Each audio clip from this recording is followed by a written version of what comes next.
Tervist!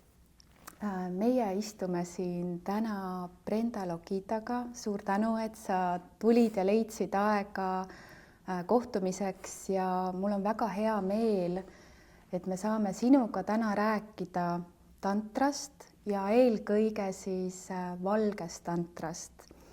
Et võib-olla, Brenda, sa enne kui me läheme liikvele, sa võib-olla tutvustaksid ennast ja räägiksid, et mis on sinu seos ja sinu kogemus siis tantraga?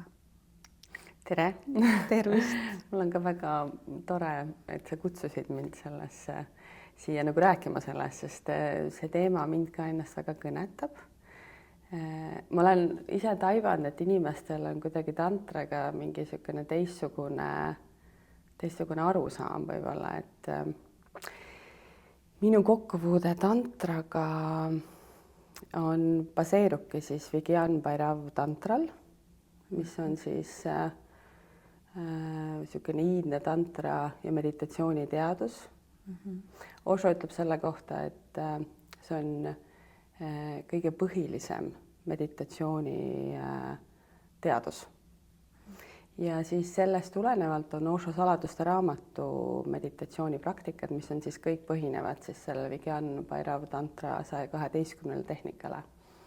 Et neid ma olen ise kogenud, neid ma olen juhendanud, nendega ma olen eksperimenteerinud. Sa oled üks Vigyan Bhairav tantra, elab kehastus. Et need on mulle endale hästi palju andnud ja see meditatsiooni teekond sai alguse siis nüüd 12-13 aastat tagasi. Alguses siis alustades Osho aktiivsetest meditatsioonidest ja siis hakates praktiseerima just neid tantristlikke meditatsioone. Et mis oli hea võimalus, kui need aktiivsed meditatsioonid juba viisid mind natukene kaugemale oma sellisest analüütilisest mõistusest. Et siis need 112 tehnikat siis nii-öelda selle siis Vigyan Bhairav tantra tehnikat, et need on tegelikult kõik seotud sellega, et sa lähed kaugemale siis teadvusest, mõistusest, et sa koged nagu nii-öelda seda no mind'i ja selles seisundis sa koged nagu päriselt kohalolu. Sa oled öelnud, et sa oled väga pikalt teinud koostööd ka Veet Manoga ja sa alustasid üldse vist Veet Mano koolituste läbiviimist Eestis ja peale seda tulid Osho aktiivmeditatsioonid või kuidas pidi see sinu selline enesearengu teekond alguse sai? Ja, alguse sai kindlasti Veet Manost, et ma esimest Osho aktiivset meditatsiooni kogesingi Veet Mano Moskva seminari, ma läksin ise Moskvasse, et seal siis seda tema Veet Mano õpetusi kogeda ja tema õpetused on hästi palju põimitud Osho aktiivsetest meditatsioonidest. Ja olles siis seal, tekkis mõte ka tuua ta Eestisse. Nii et siis koos oma ema ja õega me kolmekesi siis kutsusime Veet Mano Eestisse ja hakkasime siin korraldama tema seminare ja energialaagreid, et Veet Mano teeb tööd hästi palju energiatega, et avada inimeste energiat, vabastada alla surutud emotsioonid ja selleks on kindlasti Osho aktiivsed meditatsioonid ka sellised head praktikad, mida ta alati põimib oma töötubadesse. Me läheme kindlasti nende meditatsioonide juurde veel, jõuame tagasi, aga mis mind ennast hästi inspireerib, et sa ju oled Eestis hästi pikalt koolitanudki siis aktiivmeditatsioone, Osho aktiivmeditatsioone ja õpetajate koolitust andnud. Ja samuti sa oled sellega ka ise nii aktiivselt tegev ja seotud, et ma sain aru, et sa iga aasta käib Punes Osho meditatsioonikeskuses ennast täiendamas, ennast ka koolitamas ja nende inimestega kohtumas, et see ühendus, see on nii tugev sul igapäevaselt ka jätkuvalt. Ja see ongi minu jaoks niisugune jätkuv protsess, et aina rohkem jälle tekib teadlikkust, aina rohkem sa avastad midagi iseendast, mingid niisugused pimekohad muutuvad selgeks, valgeks, ja see töö on huvitav minu jaoks, iseendaga töö, see on hästi huvitav ja ma näengi seda selliselt, et kui sa midagi ka jagad, siis sa ise ka oled sellel teel, tegeled ka sellega nagu intensiivselt. Et sa jagad sellest kohast nagu oma kogetut. Mitte sellest kohast, et sa lihtsalt õpetad või jagad midagi, aga sa ise tegelikult enam seda teed ei käi või mõtled, et sa oled juba kohal. et sellepärast mulle tohutult meeldib Osho rahvusvahelises keskuses Indias, et ma läheksin sinna iga kell. Et aastas korra vähemalt ma saan seda endale lubada ja tavaliselt siis jaanuarikuus ma olen seal juba 11 aastat käinud. See on nii imeline.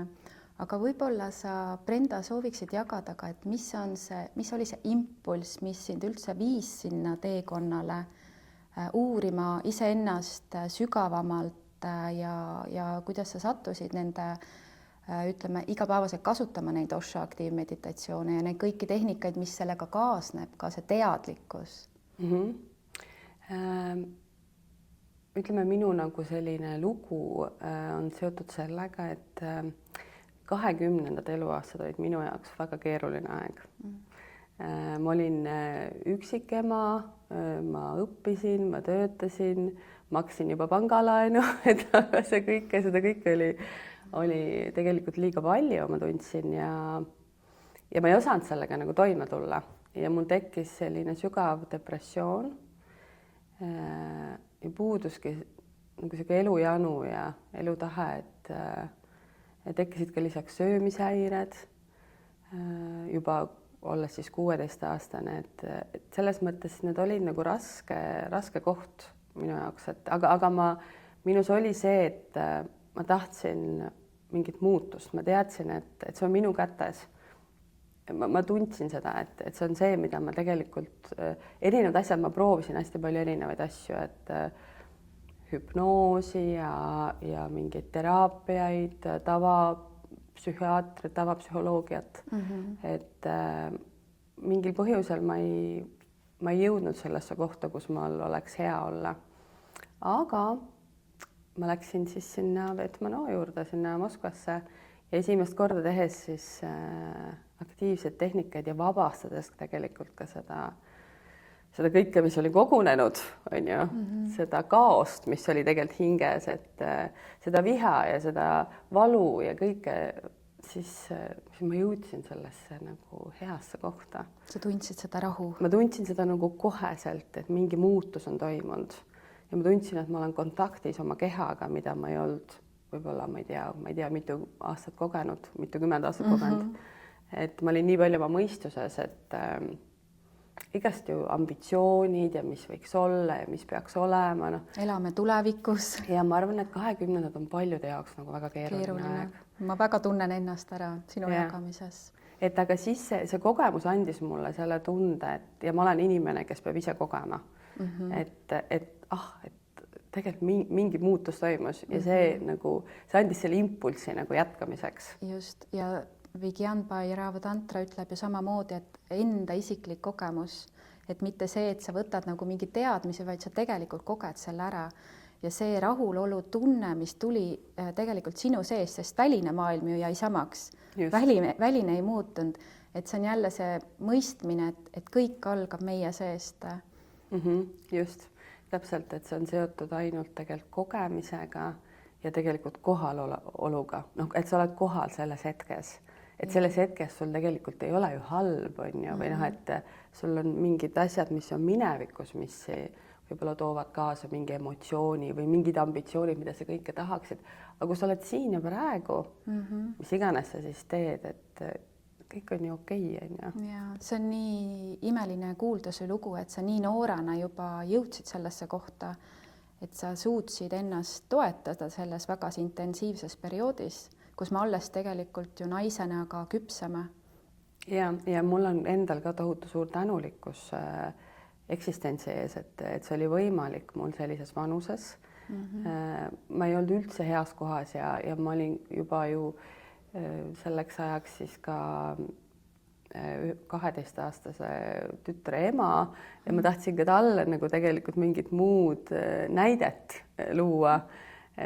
Aga ma olen ka tänulik väga oma emale ja perele, kes tegelikult tulid ju kõik sellega kaasa ja ema andis ka hästi suure nagu initsiatiivi, et need asjad saaksid toimuda, et me kõik koos läksime sellesse, et see on ka nagu, kas ma oleksin seda üksi teinud sel hetkel, tõenäoliselt mitte. Et ikkagi koos ema ja õega minna, siis oli nagu endal hoopis ju julgem on ju seda sammu astuda. Jaa, teil oli väike tiim olemas, kellega seda koos just. kogeda. Väga ilus. Aitäh, et sa jagasid seda lugu, sinu tõuget nende teadmiste õppimise poole. Aga läheme siis võib-olla sinna valge tantra poole ja nii nagu sa juba mainisid, siis Vigyan Bhairav tantra on siis selle õpetuse alus, kus siis valge tantra alusõpetus, baasõpetus, siis kus on 112 tehnikat ja see on üles ehitatud värsi vormis, kus siis Devi küsib Shivalt küsimusi, aga Shiva ei anna vastuseid, vaid Shiva annab tehnikaid ja ka Osho on öelnud, et kui me võtaksime selle ühe tehnika ja hakkaksime seda praktiseerima, siis tegelikult need pooled kannatused, mis me elus on, et need hävineksid ja lahustuksid ära ja me leiaksime selle rahu just seespoolt.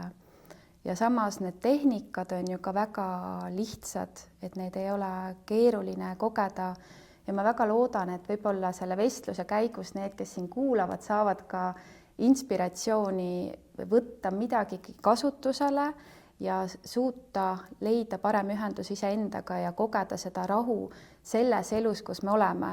Et Book of Secret, mis on siis Osho loodud, ütleb ka siis seda, et me ei pea selleks minema kuhugi eraklikuks mungaks, vaid tegelikult me saame olla selles meditatsioonis ka oma igapäevaelus. Aga ma olen natukene tänaseks siis ka ette valmistanud ja ma võib-olla lähengi liikvele siit küsimustega selles osas, et seal on erinevad tehnikad ja erinevad viisid, kuidas siis neid, seda rahulolu ja seda teadvust kogeda. Ja üks väga võimas tehnika on siis ka meditatsioon. Ja seal The Book of Secretis siis saladuste raamatus on Osho öelnud, et meditatsioon annab võimaluse meele puhastamiseks. Ja minu küsimus sulle on siis, milleks meil on vaja oma meelt puhastada? See ongi, ma arvan, see vastus täpselt see, millest me enne rääkisime. Et meie meel, kui me räägime mõistusest, on ju, et ta ei ole loodud olema meie isand. Me ei sünni niimoodi, et me oleksime kontrollitud ainult oma mõistusest. Väiksed lapsed on vägagi kontaktis oma kõhuga, oma kõhutundega, oma sisetundega, intuitsiooniga. Ja me kasutame mõistust siis, kui meil on vaja õppida, kui meil on vaja midagi välja mõelda. Ta on väga suurepärane mehhanism, aga siis olles kogu aeg mõistuses, siis mõistus ja meel on ülekoormatud, tekib depressioon, tekib ärevus, tekib stress, sest et tegelikult ta ei ole loodud niimoodi olema, et ta kogu aeg on aktiveerinud. Et kui meil on 3 keskust, on ju haarakeskus, siis kus on meie nagu selline elukeskus, on ju, intuitsioon, sisetunne, südamekeskus ja mõistus, siis ükski keskus ei pea olema kogu aeg aktiveeritud. Et neil peab olema ka, neil on aktiveeritud ja siis on puhkeseisund. Et just, ja siis see meelerahu on selle jaoks oluline, et mõistus saaks puhata, et ta saaks veel tõhusamalt tegelikult täita oma rolli. Ja selleks, et üldse näiteks intuitsiooniga kontakti saada, me peame üldse vaigistama vahepeal meele, et aktiveerime ka selle intuitsiooni, selle teadmise või selle südamekeskuse, et üldse kogeda südame tasandil, mida ma soovin. Yeah. Ja need aktiivmeditatsioonid tegelikult aitavad ju väga hästi ka meelt puhastada. Meelt vaigistada. Ja võib-olla ka minna kaugemale sellest, mitte võib-olla, vaid me tegelikult lähemegi kaugemale ju oma mõistusest. et me lähemegi ühendusse oma intuitsiooniga ja tegelikult see keskus, mis on see haarakeskus, kus sa oledki ühenduses oma intuitsiooniga ja teadlikkusega, see on see, kus sa võiksidki kogu aeg olla ja sa kasutad südant siis, kui sa suhestud teiste inimestega, siis ei ole vaja mingit muud kohta. Aga see süda saab olla siis puhas, et kui sa oled oma keskmes ehk siis siin haaras, siis su süda ka puhastub sellel ajal ja sul on meelerahu mõistuses. Sa oled siin on hästi, siin on tasakaal, siin on teadlikkus, sa teed otsuseid nagu sellest kohast lähtuvalt. Ja süda on puhas ja kui sul on uuesti suhestud kellegiga, siis sul ei ole südamel ka mingit koormat. Kõik need vanad haavad, mis võib-olla muidu on ja mis panevad sind lugema kellegi sõnumeid üht või teistpidi. Tõlgendama just, et seda ei ole, vaid sa saadki tulla sellisest puhtast, siirast kohast. Ja samamoodi mõistus ongi puhanud ja tema saab aktiveeritud olla siis, kui selleks on vajadust. Ja ma olen selle peale viimasel ajal just mõelnud, et tegelikult mõistus on me tööriist, aga me valime, millal me seda kasutame ja millal ei. Et kui me suudame selle meele, selle mõistuse vaigistada, anda talle puhkust, ja tunda, et okei, nüüd mul on vaja mingi projekt näiteks ära teha ja ma aktiveerin selle ja teisel hetkel ma lülitan selle välja ja ma tulengi meditatsiooni ja ma lihtsalt olen selles teadlikkuses. Et vot see on see võib-olla, mida me peaksime saavutama, et lihtsalt tõesti anda sellele meelele, sellele mõistusele puhkust ja kasutada seda siis, kui me seda vajame. Absoluutselt. Ja kui ma mõtlen praegu ka sellele, et kui paljud inimesed isegi ei suuda nagu magada seda mõistust välja lülitada, et ehk siis need uneprobleemid on ju tihtipeale seotud sellega, et mõistus on kogu aeg aktiveeritud, et ta kogu aeg mõtleb ja mis siis, kui ja nagu nii palju selliseid küsimusi, et ma just praegu tajusin, kui sa rääkisid ka, et ma ei usu ja ma ei tea, aga ma ei usu, et sajandeid tagasi inimesed, kes elasid, et neil oleks magamisega mingeid probleeme. Ma ei tea, kas selle kohta on mingid uuringud tehtud, aga ma nagu kuidagi... Ma usun, et nad magasid sügavamalt. Ja. Et need tegelesid nagu mingi selliste, need olid rohkem kohal, need tegelesid nagu sellist primaarsete vajaduste nagu katmisega ja siis need kasutasid oma keha ka hästi palju, need olid nagu füüsilised, need olid oma kehas palju. Ja siis õhtu lõpuks kõik oli nagu niivõrd väsinud, et ma arvan, see lõdvestus tuli nagu väga automaatselt. Ja just üks tehnika, mida Bhairava tantras antakse, ongi mõtete jälgimine, et näiteks sa jälgid, et üks mõte tuleb ja siis see hakkab ära minema ja sinna tekib paus, enne kui tekib järgmine mõte. Et võib-olla kui nendele inimestele, kellel on hästi see meel aktiveeritud, et kui ta hakkad eristama, et millal see üks mõte siis lõppeb ja millal see teine mõte algab ja seda vahet, seda pausi märgata, aga mingil hetkel on ikkagi see teadlikkus seal olemas, kus ma ei mõtle. Et võib-olla see on üks tehnika, mida siis Shiva annab Devile, et kui seda hakata üldse märkama, et tihtilugu öeldakse, et mediteerige ja proovige olla täiesti ilma mõtlemata, et tänapäeval inimesele, kes ei ole seda varem praktiseerinud, võib see väga-väga keeruline olla. Aga just, et nagu märgata seda pausi kahe mõtte vahel. Ja seda saab teha ükskõik kodus, ma ei tea, lastega toimetades, autoga sõites, poes olles, sest see sisekõne meil kogu aeg käib.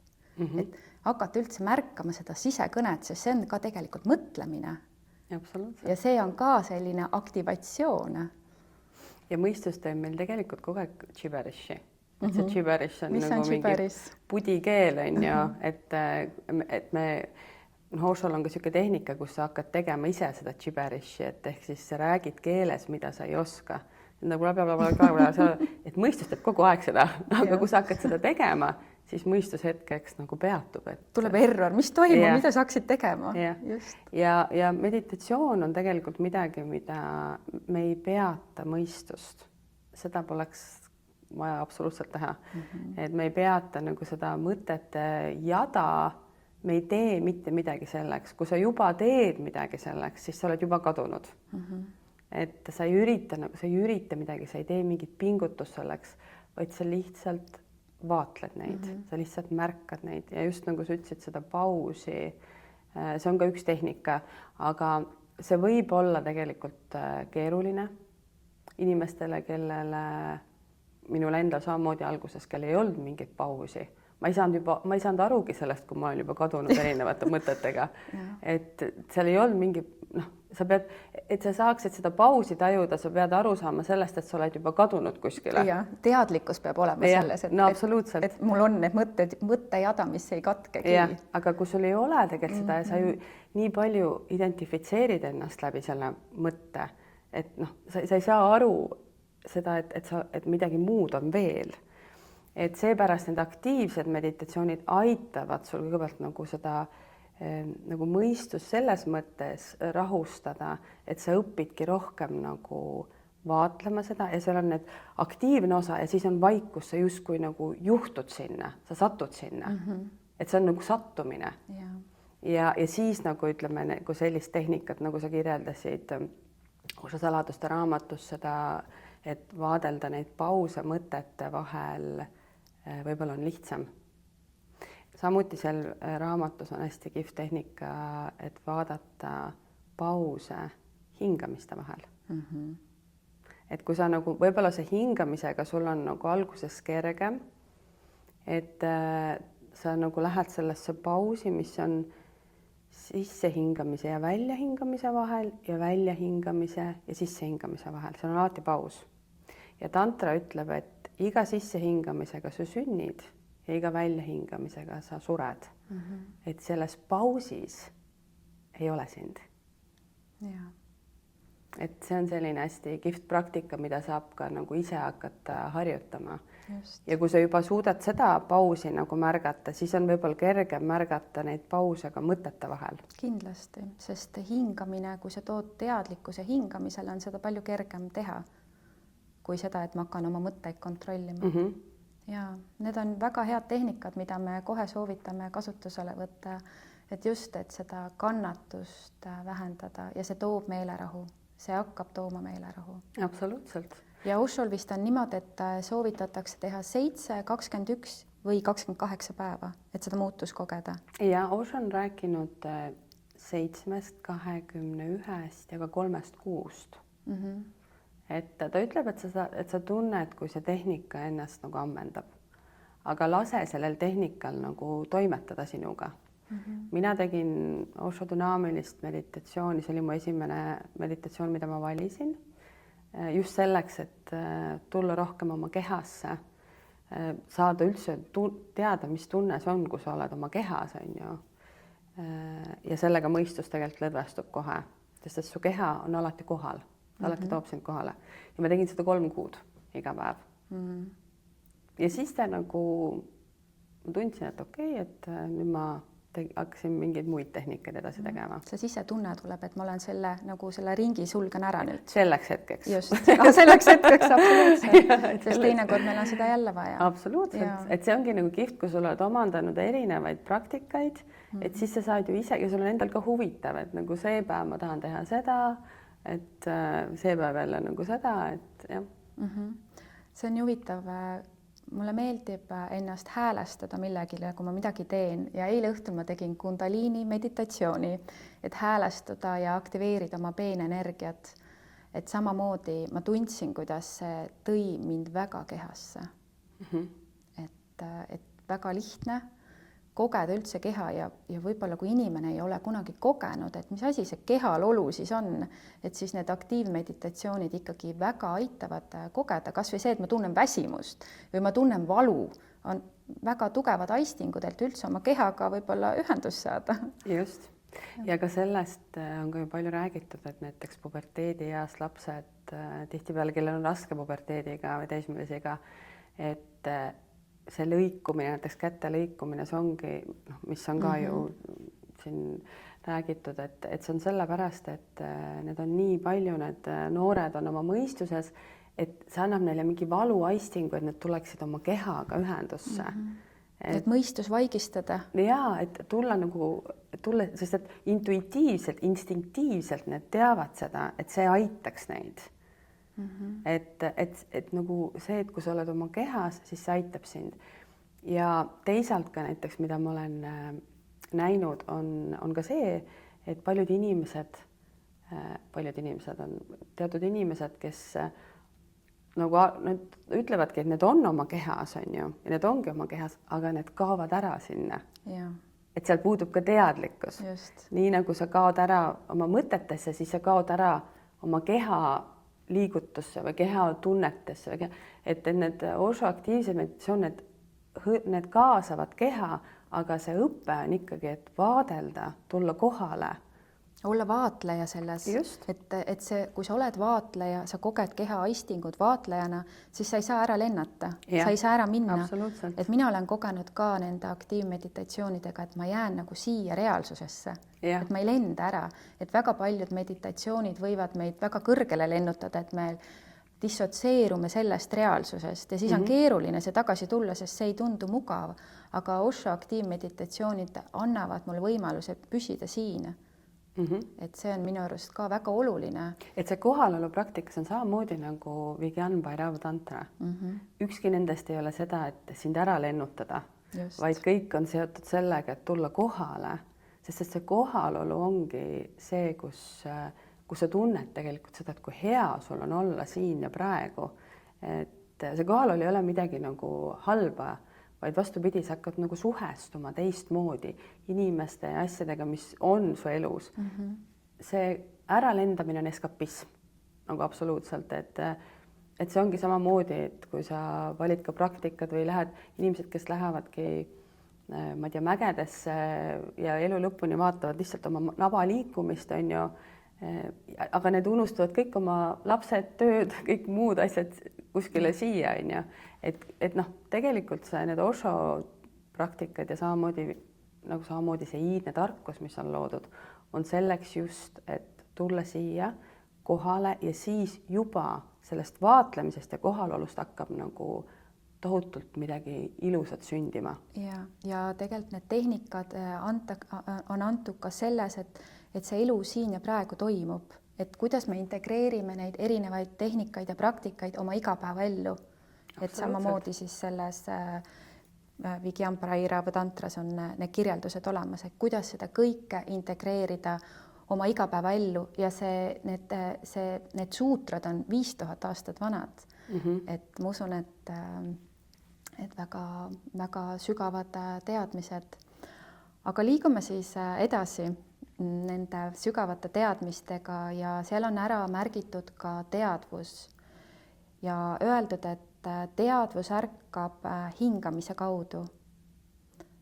Kas hingamine saab olla meie vaimne praktika? Et me natuke küll rääkisime hingamisest, aga kui me nüüd keskendume praegu ainult hingamisel või toome selle hingamise fookusesse, kas siis hingamine iseenesest, mis on nii tavaline, saab olla meie vaimne praktika, millega üldse näiteks alustada?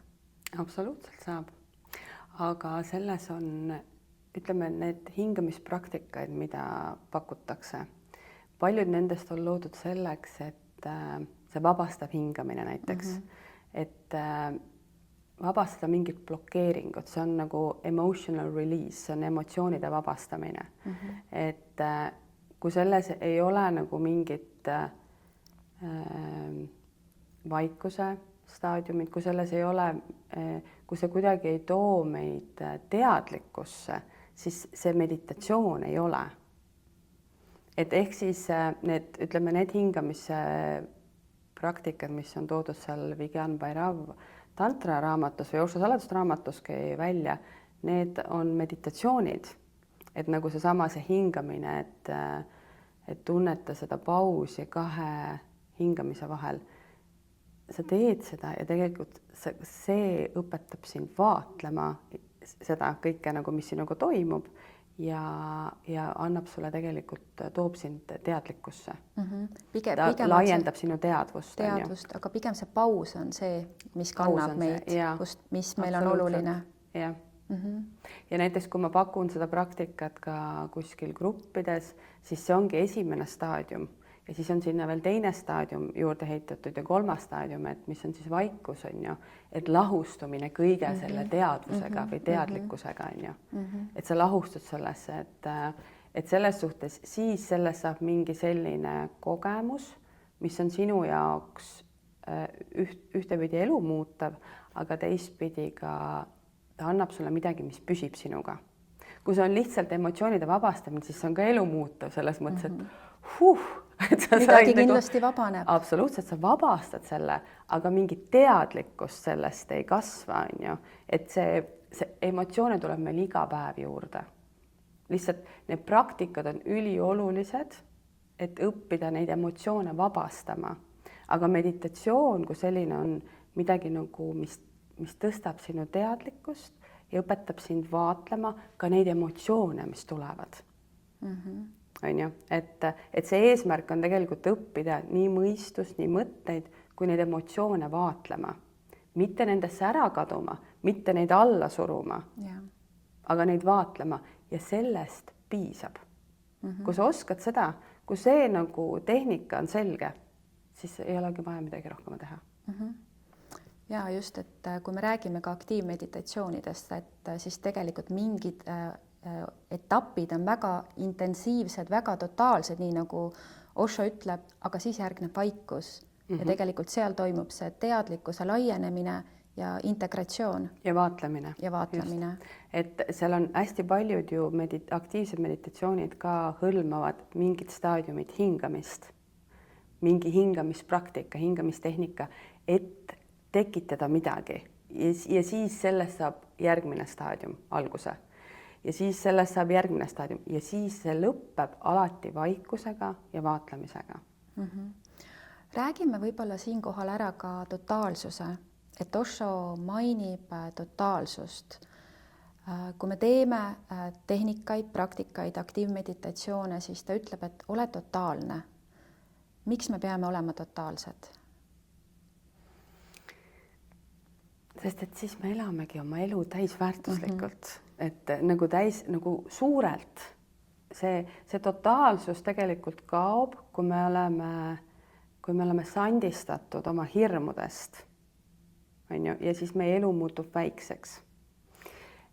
Totaalsuses võib-olla peitub ka intensiivsus, aga mitte see, et kuidas ma ütlen, et võtaksime mingeid mõttetuid riske näiteks elus, et me põletaksime seda eluküünalt nagu kiirelt, vaid lihtsalt, et see nauding, kui sa teed mingit asja totaalselt, siis seal on alati kohalolu ja seal on alati nauding. Nõude pesemisest saab nauding, on ju, kui sa oled kohal sellest totaalselt, tunnetades seda vett, mis puudutab su käsi, neid nõusid, kui sa pesed neid, et sa oled täiesti kohal, sa ei jää sellest hetkest oma elus ilma. Me tihtipeale jääme nii palju ilma nagu nendest hetkedest. Ja võib-olla ka selle totaalsusega on, nagu mul on hästi tore näide, et Eesti üks jalgpallikoondise treener võttis minuga ühendust mingi aastaid tagasi ja neil oli hästi suur mäng tulemas. Ja ta võttis ühendust vist teisipäeval, mäng oli laupäeval. Ma leidsin meile ruumi, me tegime neljapäeval, ma õpetasin sellele naiskonnale ja treenerile Osho Kundalini meditatsiooni. Ja peale meditatsiooni me rääkisime totaalsusest, mismoodi sa saad selle energia ja selle kohalolu tegelikult mängu ajal tuua oma kehasse. Sest et mõistusega sa tead, mida sa pead tegema. Sa oled seda harjutanud nagu nii palju, sa oled, võistkond oli hästi nagu tugev on ju selles, mida need teevad, hästi osav. Need teavad seda kõike tehniliselt ja nüüd küsimus on see, et sa tood selle totaalsuse, selle energia, selle kohalolu oma kehasse. Ja see tegelikult kätkebki seda totaalsust. Kohalolu, energia on nagu kehas. Ja siis tegime seda Kundalini meditatsiooni ja rääkisime sellest ja järgmine päev need reedel siis tegid ka veel iseseisvalt, kes soovis. Ja laupäeval oli mängijad esimest korda võitsid selle mängu. Ja siis need saatsid mulle video, kus need kõik nagu panid käed üles ja ütlesid totaalsus. Et see tegelikult need kogesid seda. Ja paljud sportlased on sellest rääkinud. Ma olen töötanud ka ma olen meditatsioone õpetanud mitmetele sportlastele, et mismoodi sa tood selle totaalsuse oma kehasse, on ju. Su mõistus teab, mis sa pead tegema. Küsimus ongi puhtalt selles, et sa nüüd kehaga nagu teed seda. Et muidu on alati see energia nagu jaotatud ja enamus on koondunud mõistusesse. Et sa tood selle kehasse ja samuti me oleme rääkinud, sa oled jaganud ka seda, et meil on tegelikult piiramatus koguses seda energiat, aga me oleme selle kinni surunud ja siis me tunnemegi väsimust või et mul nagu see potentsiaal ei arene edasi. Aga tegelikult see varasalv, nii-öelda energiapotentsiaal meie sees on olemas piiritu. Absoluutselt. Et kindlasti see totaalsus toob ka sellise, ütleme, sa saad nagu tõusta kõrgemale, kasutada ära seda energiapotentsiaali, mida sa võib-olla kunagi ei ole elus ära kasutanud. Ja tegelikult, kui me räägime sellest, et energiast, siis meil on tegelikult 3 energiakihti sees, aga me kasutame ainult esimest. Ainult meeleenergia, mis saab väga kiiresti otsa. Et sellega me töötame, õpime, elame igapäevaelu, kõik asju teeme sellega. Aga mina olen Veetmanoo energia on nagu ma arvan üks parimaid energiaõpetajaid, kuidas tegelikult avada neid kihte. Ta on ise nagu suurepärane nagu näide sellest, kui palju ühel inimesel võib energiat olla ja mina olen temaga seda hästi palju õppinud temalt ja seda praktiseerinud. Ja kui alguses, ma ütlengi, ma olin 20ndate lõpus, just kui mõtleks, et peaks olema tohutult rohkem energiat, siis kuna see kõik oli koondunud mõistuses, siis ma tundsin kogu aeg, et ma olin väsinud, ma olin kurnatud, ma olin vaevatud. Ja siis Veetmanoo võttis mu sellest kohast ja hakkas näitama mulle, nii, kui sa teed seda praktikat, näe, mis juhtub, näe. Ja ma tema käes seda tegelikult kõike nii palju kogesin, et nüüd ma võin öelda, et mu tuttavad ka teavad seda, et ma selles mõttes ma olen nagu heas mõttes nagu peatamata ja mul on seda energiat on nii palju jagada, aga see ei tähenda see, et ma näiteks ei saa magada öösel. Ma magan öösel väga rahulikult ja väga pikalt isegi, aga tõesti ma ei tunne, et see nagu kuluks ära kuidagi või ma ei tunne niisugust väsimust või rammestust või kurnatust, et see on see, mida igaüks meist saab tegelikult avada. Aga mis need teised energiatasemed on, et kui me see meeleenergias läheme ülespoole, mis need teised kihid on, et selle algenergiaga ühendus saada? Jah, et siis on järgmine kiht on, kui ma õigesti mäletan, on äkki kehaline ja siis on 3. on vaimne. Osho on rääkinud sellest hästi palju seoses just Osho dünaamilise meditatsiooniga, et kus ka 3. staadiumis tegelikult sul on võimalus minna teisele kihile ja võib-olla ka 3. kihile. Aga jah, et siis ta on nagu rääkinud sellest nagu 3 kihist. Ja ma olen isiklikult seda nagu oma elus hästi palju kogenud, see mind on hästi palju huvitanud ja ma saan sellest nagu absoluutselt aru, ma tean seda, kuidas mul see võimalik on. Ja mis see tunne siis on, kui sul on tegelikult seda energiat nagu palju. Ja siis see kuidagi see inspiratsioon hakkab ka vist palju kergemini voolama, sa oled selles voos, selles loomisvoos kergemini ja sul tekivad sellised nagu inspiratsioonipuhangud ja sul ei ole takistust, mingit hirmu, et äkki ma ebaõnnestun või et sa lihtsalt tunned ja sa teed, kas see juhtub ka? Ja seal on hästi oluline nagu ka see, et sa kaasadki oma keha sellesse, et mis ka näiteks oma puberteedieas lapse puhul ma mäletan, et sellel ajal, kuna see mõistuses on nii palju energiat kogunenud, et siis tihtipeale nagu lapsed ongi nagu pigem kuskil tahavad pikutada või mitte, need ei ole nagu füüsiliselt aktiivsed, aga tegelikult see võti on just füüsiliselt olla aktiivselt, et see energia saaks tulla kehasse, siis see meel nagu lõdvestub, on ju. Et see on ka nagu, mis ma märkan nagu paljudel täiskasvanutel ka inimestel, et need lihtsalt kuidagi manduvad ja seal on kõik nagu seotud sellega, et su meel on üle kurnatud, sa oled väsinud, sa oled stressis, sa oled kurnatud ja siis su keha nagu justkui ei tule järgi, sa lihtsalt ei suuda seda aktiveerida. Ja ma tunnen seda näiteks praegu ma olen kogenud seda, et ma tahan hästi palju liikuda, ma olen hakanud ujumas käima ja ma tunnen, kuidas, kui ma peale ujumist kuskil 2 päeva, mu energiatase on päriselt, ma jõuan rohkem, ma olen tasakaalus, mul on rohkem inspiratsiooni tänu sellele, et ma lihtsalt aktiveerin oma kehas need energiat nii-öelda. Absoluutselt. Et just, et kui me muutume nagu loiuks, tegelikult see on nagu suletud ring, et me oleme väsinud, siis me ei jaksa enam välja minna, me ei jaksa liikuda ja see tekitab veel enam seda suletud ringi, me ei saa sellest välja. Ja keha on alati uks, on ju, et meil ei ole nagu psühholoogilisi protsesse ja füsioloogilisi, need on üks. Keha, mõistus, hing on üks, on ju.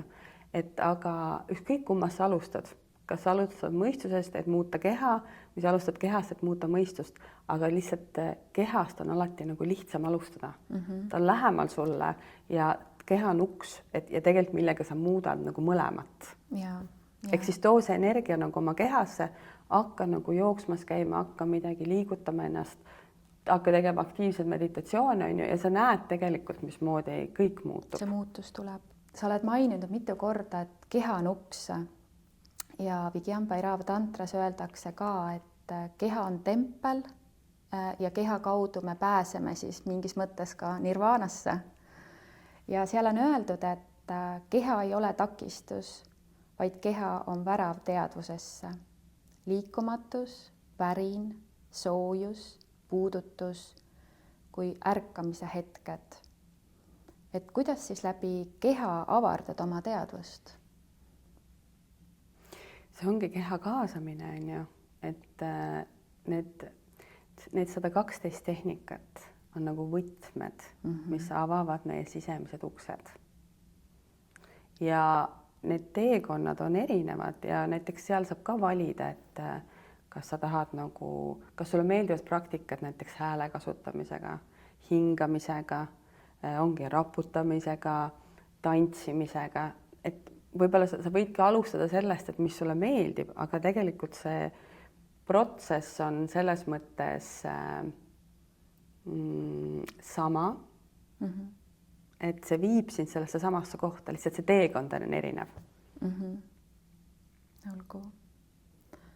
Ma lihtsalt ise olen kogenud, kuna ma olen teinud väga palju kehal baseeruvaid teraapiaid, siis ma lihtsalt näen, kuidas see keha talletab ka kõiki mineviku emotsioone, traumasi, ka alateadlikke, et minu jaoks on see olnud nagu imeline mõistmine, kus ma näen, et kui me kehas ka vabastame sinna seda kinni jäänud energiat, et kui palju siis uut energiat saab sisse tulla ja üldse ka see taipamine on tulnud, kui vähe on inimesed ühenduses oma kehaga.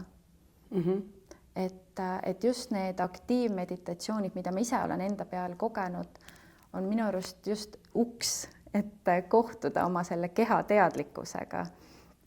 Et tõesti me saame ka tantsida, me saame liikuda, me saame väristada, raputada, aga kui seal on kõik ühendatud ja seal on see vaatlus ka hiljem olemas, et võib-olla siis tund aega päevas leida, et millest üldse alustada, on väga hea alustada aktiivmeditatsioonidega, et kogeda neid kõiki erinevaid etappe ja samuti väga oluline on ju ka see muusika, kui me räägime aktiivmeditatsioonidest, et eile, kui ma tegin seda kundaliini meditatsiooni, kus siis esimene faas on see, et üldse hakata äratama kundaliini energiat oma kehas, siis ja ma olin vaatleja selles osas, et ma ei hakka seda ise väristama, vaid ma lasen oma kehas sellel värinal hakata tulema ja minu jaoks oli see muusika ääretult toetav, et jällegi meil on antud imelised tööriistad Osho poolt, kuidas hakata ühendust saama oma teadlikkusega, teadvusega, totaalsusega ja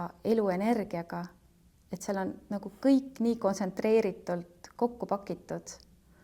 Nii et mina soovitan küll, kui keegi praegu siin mõtleb, et ma tahan oma keha üldse hakata tunnetama ja energiaid kogema, siis tund aega päevas teha erinevaid aktiivmeditatsioone on väga hea võimalus hakata kuskilt edasi liikuma ja üldse kogema ennast. Ja nagu sa ütlesid ka, et see kehas on palju nagu blokeeringuid kinni, et absoluutselt see on õige, et mulle meeldib see lause, et kui mõistus oleks saanud meid aidata, siis ta oleks juba ammu seda teinud. Et kõik need ja mitte ma üldse ei vähetähtsusta nagu psühhiaatrid või psühholoog, aga seal käib ka see analüüs ikkagi läbi mõistuse ja mul on käinud ka näiteks lastepsühhiaater, kes käis õppimas ühte hästi kaunist praktikat, mis on Osho loonud, tuletades meelde unustatud keele, et rääkida oma kehaga. Sest ta ütles, et tema on tajunud iseenda puhul ja oma töös patsientidega, et küsimus ei ole mõistuses, vaid küsimus on kehas. Et paljud asjad on kinnigi, ongi meie kehas. Somaatiliselt. Absoluutselt ja näiteks ka seesama praktika, see rääkides oma keha ja mõistusega tegelikult on see, kus sa uuesti võtadki ühenduse oma kehaga, räägid temaga, tänad teda kõige selle eest, mis ta on teinud, küsid, mida sa saad tema jaoks paremini teha ja siis keha tegelikult, meie keha tarkus ja võime ennast tervendada aktiveerub. Sest tegelikult keha oskab meil seda teha. Lihtsalt me oleme nii kaugele liikunud sellest, et nüüd need Osho aktiivsed meditatsioon, Osho kõik praktikad on seotud sellega, et sa tuled uuesti lähemale iseendale ja sinu kese peitub kehas.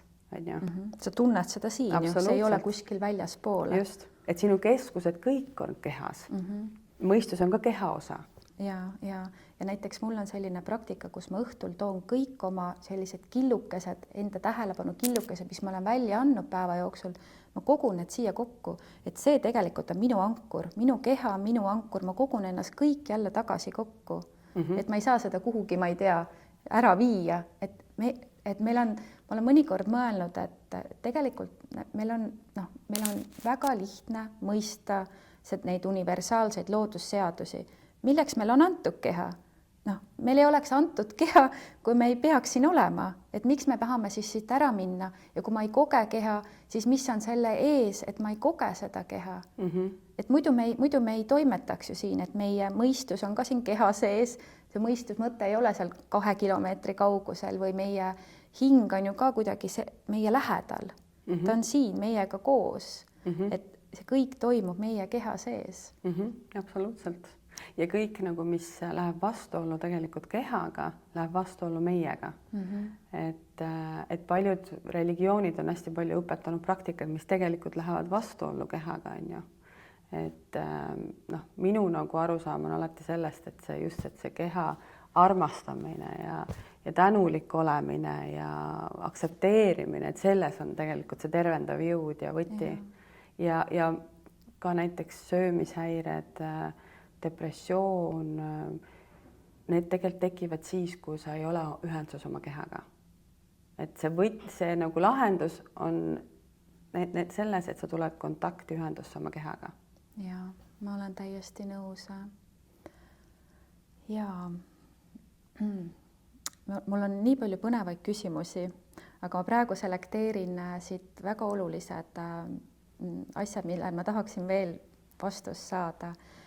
Et vaikus on samuti ju oluline, et üldse seda teadvust laiendada. Ja seal on öeldud, et vaikus on alati siin. Kuidas me igapäevaselt saaksime siis seda vaikuse kohalolu kogeda?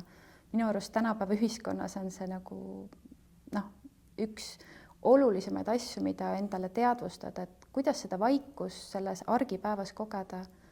Oskad sa kommenteerida ja kas sina koged seda vaikust oma igapäevaelus? Ja, aga ka see on jällegi praktika küsimus. See on harjutamine, et see vaikus on tegelikult meie endi sees. Ükskõik, me ei saa peatada maailma, ükskõik, mis toimub väljaspool, aga me saame olla ühenduses oma sisemise vaikusega. Ja seal on see tasakaal ja vaikus ja see on see jällegi, mis meditatsioonid tegelikult õpetavad.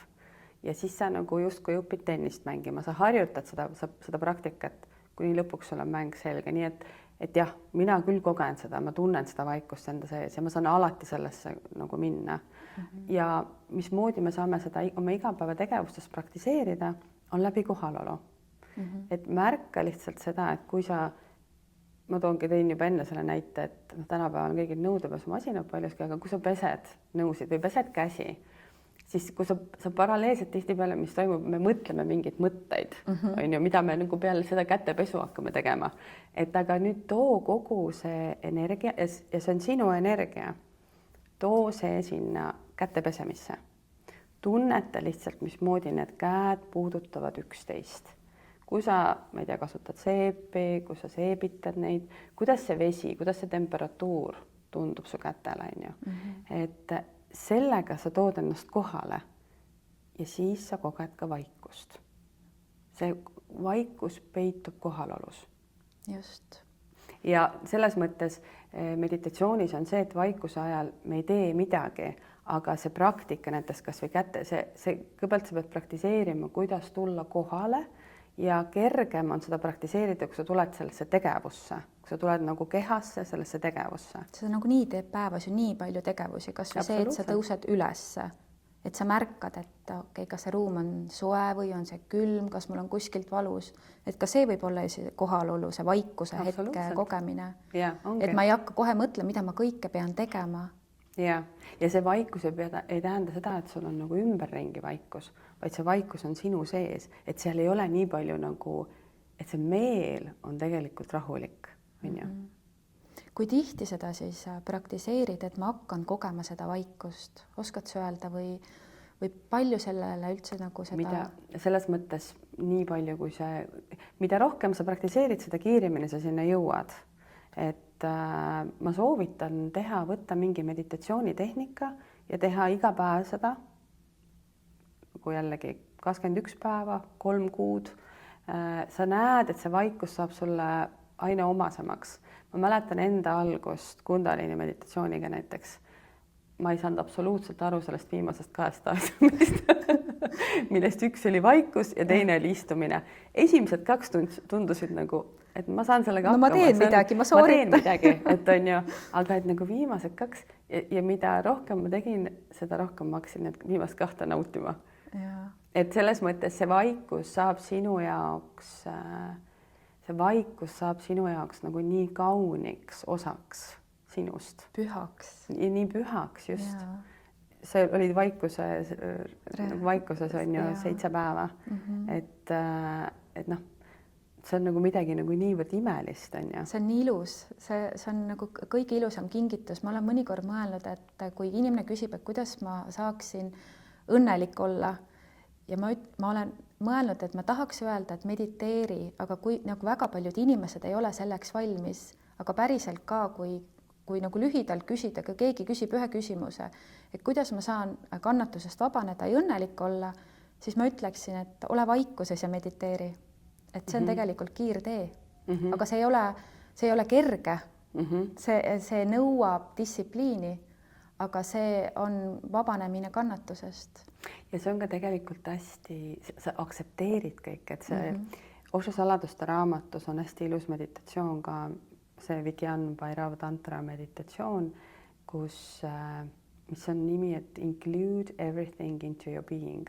Ehk siis sa nagu kaasad kõik oma olemusse. Me tihtipeale paljude praktikate, meetodite, neid siis tehes on ka see idee, et me ei ole oma kehas, me ei ole oma keha, me ei ole oma mõistus, me oleme midagi rohkemat. Et me ei ole see, me ei ole see, me ei ole see. Aga see praktika on just see, et jah, sa kuuled mingid hääli, võta ka see enda olemusse. Sa näed oma mõtteid, võta ka, see on kõik sinu, need mõtted oled sina, need tunded oled sina, need hääled oled sina. Et ma arvan, et see vaikus saab ka siis sulle omaseks, kui sa aktsepteerid kõike. Sa ei välista midagi, sa ei hakka midagi alla suruma ja sa ei hakka midagi, ei, seda ma ei taha kuulda. Miks ma jälle mõtlen nii palju mõtteid? Siis sa oled juba kadunud. Ja tihtilugu ongi see, et näiteks inimene läheb meditatsiooni, läheb, ma ei tea, vipassanat tegema 4-12 päeva ja need mõistus ja see mõtted ja see meel on aktiivne ja mõtted tulevad ja siis ta hakkab ennast materdama, et näed, ma ei saa hakkama, ma jälle ei suutnud, aga eesmärk ei ole nendest vabaneda, vaid eesmärk ei ole nendega samastuda. Eks, et see, nagu Oshogi ütleb, et mõtted on nagu pilved, mis on taevas, liiguvad edasi ja tagasi, aga sa saad aru, et need on pilved ja pilved ei ole sina, vaid need lihtsalt tulevad ja lähevad, et samamoodi kui ma vaatan oma mõtteid ja saan aru, et mina ei ole see mõte, mida mõtleb, et Bella on võib-olla ei saanud jälle millegi hakkama, vaid see on see mu meele genereeritud mineviku projektsioon, siis ma lasen sellel minna ja ma ei anna sinna energiat. Absoluutselt. Sest et see meditatsiooni olemus ongi, et see on teadlikkus, hinnangute vaba vaatlemine, aktsepteerimine, hinnangute vaba vaatlemine. Oi, kui me saaksime kõik nendel asjadel hinnangud ära võtta. Ja, just. Üldse äkki see oleks, kui me prooviksime, et kui saaksime aru, kui palju me anname kogu aeg hinnanguid. Tegelikult see meel ju ja see mõistus annab nii palju hinnanguid ja materdas iseennast, eks? Ja see võti ongi, nagu sa ütlesid ka, et tulla oma kehasse, sest kehas ei ole neid hinnanguid. Et mõistuses on ainult mõistuses on hinnangud. Jaa. Vigyam Bhairava tantras on öeldud ka, et emotsioonid ei ole pahad, vaid emotsioonid on tegelikult energia ja kui ma kogen seda emotsiooni selliselt, ma lihtsalt vaatlen seda, et näiteks ma tunnen, et mul, ma ei tea, puus valutab ja siis ma ei hakka sinna panema lugu juurde, et oi, et nüüd ma olen vanaks jäänud või nüüd ma ei ole ennast piisavalt liigutanud, jälle sa oled olnud liiga laisk, vaadanud telekat, on ju. Aga lihtsalt ma vaatlen seda, see on valu ja ühel hetkel see lahustub ära. Et jällegi, et seal taga, nende lugude taga on nii palju hinnanguid, mida me anname. Just, et sa tood oma teadlikkuse sellele kohale näiteks, mis on nagu, et su keha nagu tõmbab sinna tähelepanu ja energia absoluutselt võrdub, sinna pannakse võrdusmärgi, võiks panna, energia võrdub emotsioon.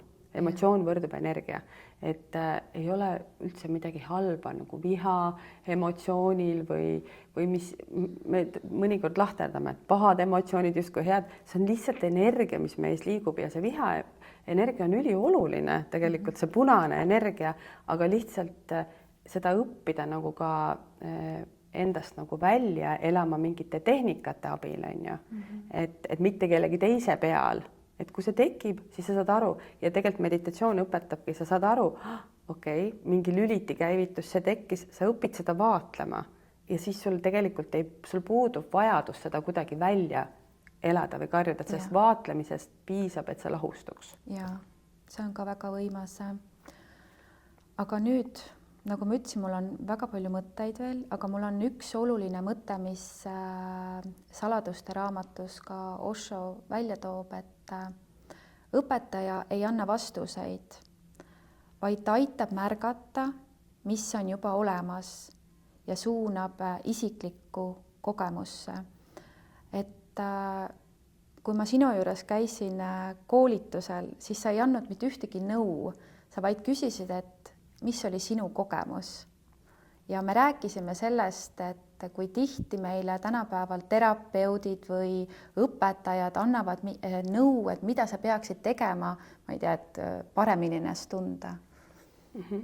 Oskad sa jagada või avada nagu seda kohta, kuidas sina inimestega tööd teed? Ma olengi tegelikult juhendaja, on ju. Ma pakun mingeid tehnikaid, ma jagan neid tehnikaid, meditatsioone, mis mind ennast on väga kõnetanud. Jah, ma olen ise kogenud, on ju erinevaid asju neid tehes. Ma olen nüüdseks ikkagi töötanud sadade inimestega, kes on ka jaganud oma kogemusi, aga kui sina küsid näiteks, et midagi endaga seonduvalt, siis kes olen mina, et öelda sulle, et asjad on nii või naa, et see on ju alati minu projektsioon, on ju. Et selles suhtes ma olen hästi palju tegelenud, ma võtsin aastaid selleks, et tegelikult, mis mind hästi teema huvitab, et millal mina projitseerin iseenda projektsioonid, et mulle nagu, mind see väga kõnetab, ma olen nagu proovinud sellele aina rohkem ja rohkem teadlikkust tuua ja seepärast nende küsimustega, mis ma küsin, et kuidas see sulle tundus, ma lihtsalt üritan sulle anda selle võimaluse, leida ise see vastus ja see võti enda sees, sest et ainult see on see, mis tegelikult on oluline. Kui mina midagi ütleksin sulle, mida mina tunnen sinu kohta, on ju, siis see tegelikult ei anna sulle mingit lahendust. See võib sulle anda kiire sellise, selle vastuse, aga tegelikult ta ei muuda midagi sinus päriselt. sa ei õpi iseennast tundma. Sa ei too seda teadlikkust sellesse, see teadlikkus on midagi, mis mina ütlen, mingi vastus, aga see ei ole sinu enda kogemus. Et ja ma olen seda nagu nii palju näinud, ma olen sellest täiesti veendunud, et kõik vastused tegelikult peituvad inimeses endas. Et kui sa lihtsalt annad selle võimaluse, sellepärast et tihtipeale on ka see, et juhendaja või õpetajana meie endi ego on see, kes võtab selle võimaluse ära. Mina tean, ja me teeme seda heast tahtest, aga seal on ikkagi see ego. Ja tihtilugu ju ikkagi väga palju inimesed, kui nad tulevad teraapiasse, nad tulevad selle eeldusega või sooviga, et ma saan sealt vastuse, et keegi ütleb mulle, mida mina pean tegema. See on nii ülene, vähemalt ma ise kogen seda. Ja kui ma sinuga kohtusin ja me olime selles ühises õpperuumis, siis ma väga imetlesin seda, et sa ei öelnud mitte kellegile, mida keegi peab tegema või mida ta peaks kogema, vaid sa lihtsalt kuulasid ära tema isikliku kogemuse ja see väga puudutas mind. Seda oli väga-väga ilus kogeda. Aitäh. Ja see kuulamine on ka nagu minu meelest oskus, mida inimesed, mul on hea meel kuulda seda sinult, sest et see kuidagi minu jaoks tähendab ka see, et see töö, mida mina olen teinud endaga nagu kannab vilja. Ja see väga-väga puudutas mind ja see annab mulle selle teadmise, et sa natukene, ma arvan, et palju inimesi see viiks segadusse, oota, ta ei ütlegi mulle midagi, ma lähen nüüd uksest välja, et mida ma pean tegema, et ütleb, et mediteeri 7 päeva, aga mis siis, kui mul kõik üles tuleb ja kellel ma siis helistan, mida ma teen, on ju. Et tegelikult ma tean seda, aga ma ei ole harjunud ennast kuulama. Aga siis hakkadki lõpuks, okei, mul tuleb selle ärevus, mis selle ärevus on, ma käin selle ise läbi, sest nagu sa ütlesid, et meie sees on tegelikult see Jumal olemas, meie sees on need kõik teadmised olemas, aga meilt on see vägi ära võetud, et me arvame, et need teadmised tulevad väljaspoolt. Ongi, et ma olen ka täitsa seda meelt, et see kõik on meis olemas, meie keha intelligentsus, see kõik on meie sees, meie kehatarkus, aga me oleme lihtsalt nii palju sellest kaugele läinud ja kõik praktikad, mis viivad sind uuesti sinna sellesse ühendusse, kõik õpetajad, kes viivad sind selles ühenduses, see on sinu jaoks kõige nagu suurem kasutegur. Ja nad ei ütle sulle ette, või nad aitavad, nad võib-olla natuke toetavad seda teekonnal käimist, annavad sulle natukene suunda, aga nad ei ütle, et mis on see suund, sest kõigi inimeste suund võib olla erinev. Et nad võib-olla aitavad sul näha seda teelahkmet, et kus minna, aga sa pead ise selle valiku tegema. Ja ma arvan, et selle mõttega lõpetada, et meie sees on olemas kõik teadmised, meie sees on olemas vägi, iseennast tervendada, oma teadlikkust avada, oma energiapotentsiaal avada. Ja need tehnikad ei ole midagi väga keerulist, me saame seda aktiveerida ja oma igapäevaelus, oma argipäevas, kõigi oma kohustuste, oma pere, oma armsate, oma töökaaslaste kõrvalt, et jõuda sellesse rahulollu ja sügavasse kohalolusse, on vist nii. Vähem mina usun peale meie vestlust, et see on võimalik. Ja see on kõigil võimalik, et jällegi hästi huvitav, mis Sveet Mano kunagi mulle ütles, et Sveet Manot teati kui ka selgeltnägijat ja mina olin ka tema tõlgina tal paljudes kohtades kaasas, kus ta töötas näiteks ka detektiividega, politseiga, kes tegelesid mingite juhtumitega, kus inimesed olid kadunud. Ja ma nägin väga selgelt, kuidas moodi on see, kui inimesel on see intuitsioonikeskus aktiveeritud ja intelligentsuse, intellekt ka, et need, kuidas moodi need kahekesi töötavad ja selle inimese kohta ma saan öelda, et siis ongi inimene intelligentne, et mõlemad keskused on avatud ja siis tegelikult need vastused tulevadki väga adekvaatsed, väga õiged, et sa töötad nii oma sisetunde kui nagu teadvusega ja siis tema käest küsiti ka, et kuidas sina nii selgelt tajud, et see on kõikidel inimestel sees olemas, see võimalus. Sa lihtsalt sa pead nagu töötama iseendaga, et muutuda aina rohkem selgemaks iseendale ja siis ka kogu maailm tegelikult muutub, kõik lahendused, kõik sinu endaga toimub, kõik nagu teiste inimestega või maailmaga toimub, kõik on sulle nagu selge. Et see selgus ongi nagu teadlikkus või noh, see ongi teadlikkus on ju, et sa ei pea, sind ei ole võimalik niivõrd palju mõjutada või et sa ei tunne sellist vajadust, et keegi peaks midagi ütlema, vaid sa tead. Väga ilus, mul tekkis nagu selline inspiratsioon, et ma päriselt soovin tegeleda sellega, et oma teadvust laiendada, sest mul on samamoodi, mõnikord ma tunnen, kuidas mul ei ole energiat ja need sinuga kohtumised alati annavad mulle selle teadmise, et see on võimalik, et leida selline stabiilne, hea energiatase, et selle elu nagu mõnusalt ära elada. Et, ja minu meelest see ongi valgustatus. Arvad, jah? Minu jaoks see tähendab, et valgustunud olek või olemine tähendabki see, et sa oled õnnelik oma elus, sa naudid oma elu, et sa ei jää nagu mingitest hetkedest lihtsalt ilma, sest et sa ei ole kohal. Tegelikult on elu ju nii mõnus ja nii põnev, elu on mäng ja me peaksime seda mängu ju nautima. Just. Mina olen nii mõelnud, et mitte seda kõrvalt vaatama. Jah, et ükskõik millal või ükskõik mis hetkedel või mis iganes vanuses, et tegelikult see kõik on nagu ilus ja hea ja mõnus ja tore on ju, et see on lihtsalt meie suhtumise küsimus. Ja. Aitäh, Brenda. Aitäh, Bella. Ja ma loodan, et armas kuulaja, sa said siit inspiratsiooni ja nagu sa näed, need kõik asjad, millest me rääkisime, on tehnikad, mida sa saad teha üksinda. Selleks ei ole sul vaja paarilist ja see on üks vanemaid, iidsemaid tehnikaid, mis tuleb siis valgest tantrast, nii et ma loodan, et me selle intervjuuga saime natuke avada ka valge tantra olemust, nii et suur tänu kuulamast, kaasa elamast ja kohtumiseni juba Eesti tantrafestivalil. Kohtumiseni.